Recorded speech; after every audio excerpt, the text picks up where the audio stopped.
हरियाणा की ओम प्रकाश चौटाला सरकार में गृह और वित्त मंत्री रहे प्रोफेसर संपत सिंह ने हरियाणा कांग्रेस की हार और कांग्रेस फैक्ट फाइंडिंग कमेटी की रिपोर्ट को लेकर बड़ा बयान दिया है। इसके अलावा प्रोफेसर संपत सिंह ने हरियाणा के एक आईपीएस अफसर पर महिला पुलिस कर्मियों की यौन शोषण के आरोपों को लेकर भी ये मामला सीबीआई को सौंपे जाने की मांग की है। हिसार में प्रोफेसर संपत सिंह से खास बातचीत associate editor doctor Mahesh Kumar ने की है।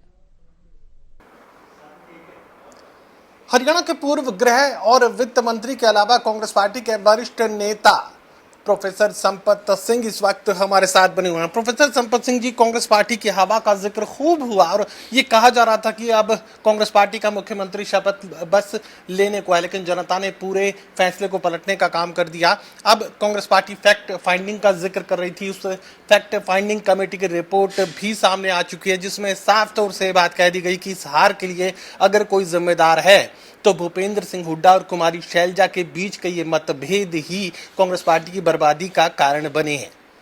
फैक्ट तो आप लोगों ने जान लिया, अब आगे क्या? देखिए, चुनाव की हार के बाद राहुल गांधी जी ने एक बयान दिया था और उन्होंने यही कहा था कि हमारे जो नेता लोग चुनाव लड़ रहे थे वो अपने आप को पार्टी से ऊपर समझ के चुनाव लड़ रहे थे। इसका मतलब है कोई न कोई गड़बड़ थी।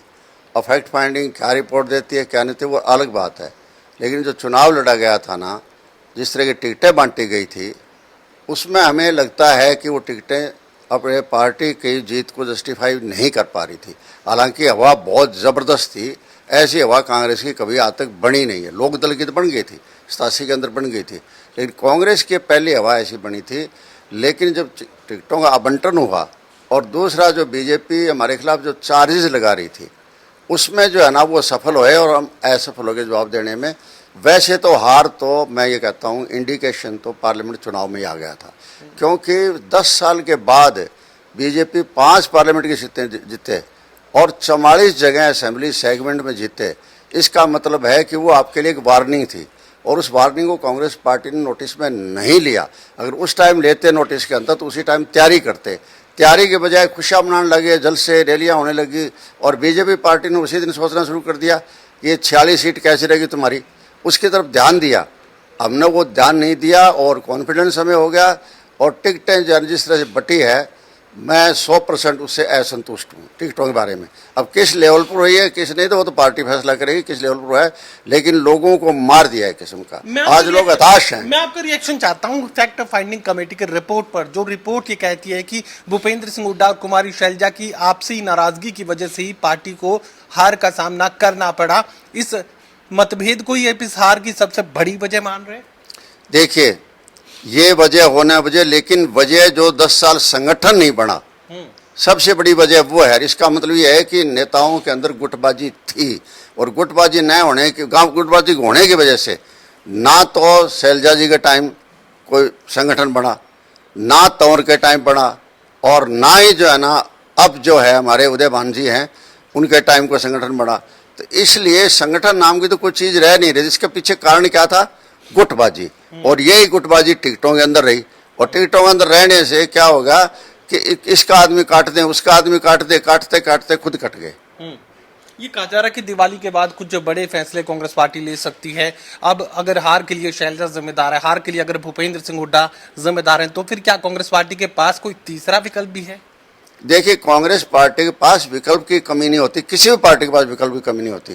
कोई आदमी ये कहे कि मेरी वजह से पार्टी चल रही है या मैं ही चला सकता हूँ, तो ये बिल्कुल गलत है। पार्टी, कांग्रेस पार्टी कोई आज की पार्टी नहीं है, बहुत पुरानी पार्टी है। आए हैं गए हैं लोग, लेकिन कांग्रेस पार्टी कई बार नीचा से ऊपर उठकर आई है। तो ये कोई ऐसी बात नहीं है कि कोई आपके पास किसी का कोई अल्टरनेटिव नहीं है, लेकिन कांग्रेस पार्टी को अब ये करना पड़ेगा, एक तो सबको जो है ना सामूहिक तौर पर अपनी जिम्मेदारी लेकर और ऐसा संगठन बनाए जिसमें सबको प्रतिनिधित्व मिले। जैसे बीजेपी, मैं कहता हूँ हम विरोधी हैं, लेकिन मैं ये कहता हूँ कि जो अब उन्होंने कैबिनेट बनाई है मैं अप्रिशिएट करता हूँ। सारी जातियों को उसमें शामिल किया गया कैबिनेट के अंदर आखिर तक। अभी जो है सबसे छोटी बिरादरी को रोड को लेकर अभी आए स्पीकर के रूप में ले गए। तो कांग्रेस पार्टी को हर वर्ग तक जाना पड़ेगा। जैसे राहुल गांधी जी ने नारा दिया था कि हम भागीदारी की गारंटी देते हैं, आपको कानूनी गारंटी देते हैं, वो भागीदारी का जो गारंटी थी ना, वो इन टिकटों में नहीं थी। इसलिए जो है ना, ये हार हुई है।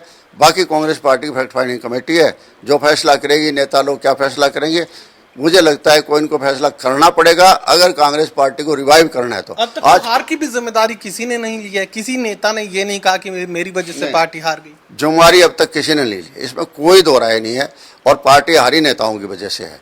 पब्लिक आज के दिन इतनी अकेली डिमोरलाइज नहीं है, इतना गुस्सा है, इतनी नाराजगी है पब्लिक को कि आज जो उनके सर्वे सर्वा टाइप के नेता हैं, जो भी हैं, उन सबको बुरा भला कह रही है पब्लिक। क्यों कह रही है? गुस्से में कह रही है।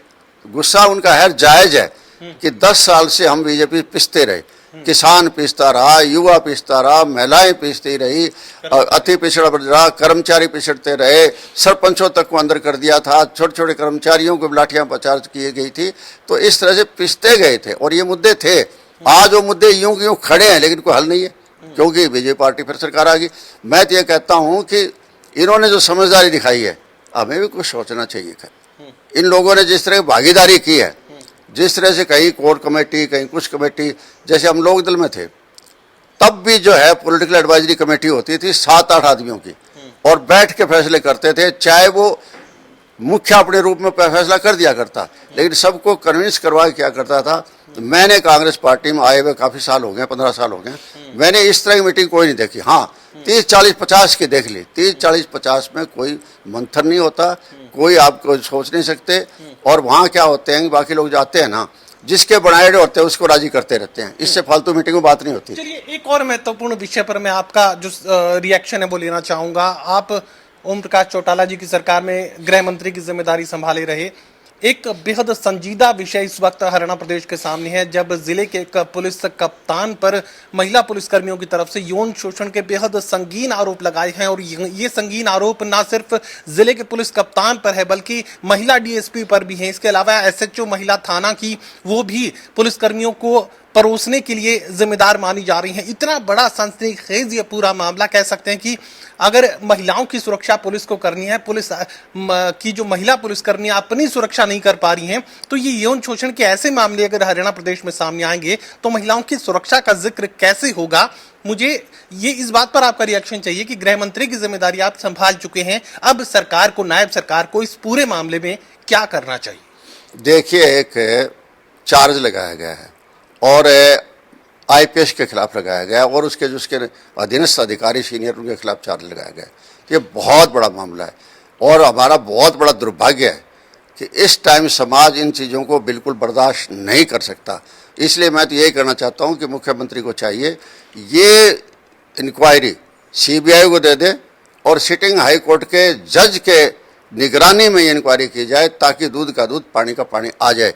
अगर सच्चाई है तो इससे बुरी बात कोई हो ही नहीं सकती। घर कोई इस तरह से 7-7 महिलाएं और जो उनके अधीन काम कर रही है, बेल्ट की नौकरी कर रही है, और अलग हो महिला अलग की बात है, जो आज बेल्ट की नौकरी कर रही है, जिनके जिम्मे कानून व्यवस्था स्थापित करने की जिम्मेदारी उनकी है, तो वो सुरक्षित नहीं है तो स्वाभाविक है फिर तो आप कोई भी सुरक्षित आपका नहीं होगा। और इतने बड़े लेवल पर ये चीज़, जिस तरह का चार्ज लगाया गया है, इस चार्ज के लिए मैं ये नहीं कह सकता, आज के दिन कोई मैं जज नहीं हूँ, लेकिन ये जरूर है कि इससे शंकाएं दिमाग में हर आदमी का उठेगी, और उठेगी तो शंकाओं का निवारण एक ही हो सकता है कि इसकी इंक्वायरी निष्पक्ष रूप से, जैसे मैंने बताया, उसी तरीके से की जाए। चलिए, प्रोफेसर संपत सिंह 2 रिएक्शन महत्वपूर्ण दे रहे हैं। पहला ये कि कांग्रेस पार्टी में अब संगठन बनाए जाने की जरूरत है, उसके बिना कांग्रेस पार्टी दोबारा खड़ी नहीं हो सकती। और दूसरा महत्वपूर्ण जो रिएक्शन संपत सिंह जी की तरफ से दिया गया है, वो साफ तौर से बात कह रहे हैं कि गृह मंत्री की जिम्मेदारी वो संभाल चुके हैं। अगर जिले के एक पुलिस कप्तान पर महिला पुलिस कर्मियों के यौन शोषण का बेहद संगीन मामला अगर सामने आया है, तो बिना किसी संकोच के, बिना किसी देरी के इस मामले को सीबीआई को सौंप देना चाहिए, ताकि असल जो कहानी है वो सामने आए और असलियत इस मामले की बेपर्दा हो पाए और असल गुनहगार कानून के शिकंजे में हों और जेल की चारदीवारी के पीछे हों। सहयोगी कमल के साथ doctor Mahesh Kumar, total news, Hisar.